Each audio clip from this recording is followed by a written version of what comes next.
Hi, I'm Jim Helgendorf.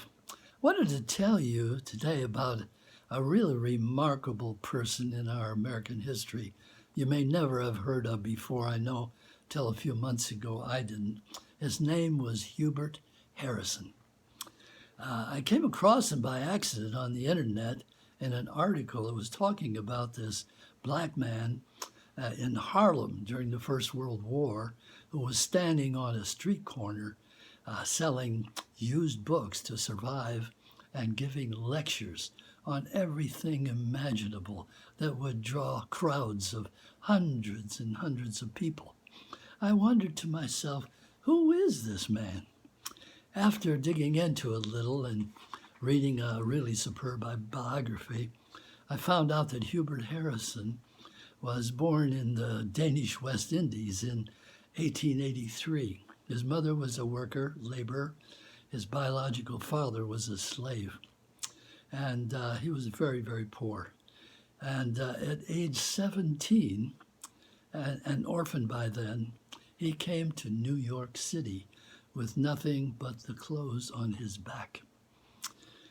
He was immediately confronted with the intense racial oppression and discrimination against African Americans. Particularly, he was horrified by the prevalence of lynchings that was then rising in the South at that time.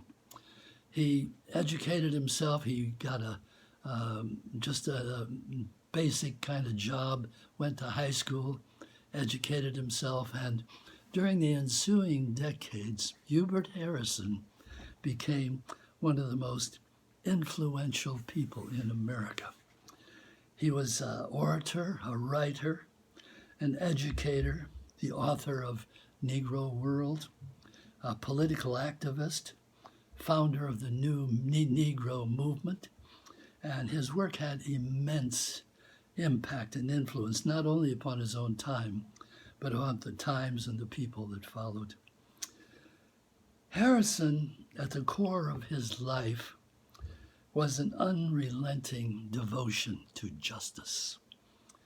Racism and white supremacy were his targets.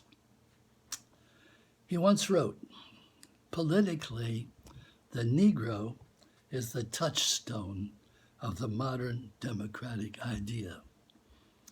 The presence of the Negro puts our democracy to the proof and reveals the falsity of it. True democracy and equality implies a revolution, startling even to think of."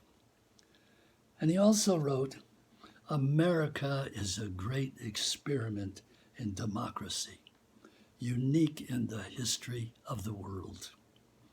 And the great American experiment is to determine for the future whether we can make out of the welter of races and nations one people, one culture, one democracy.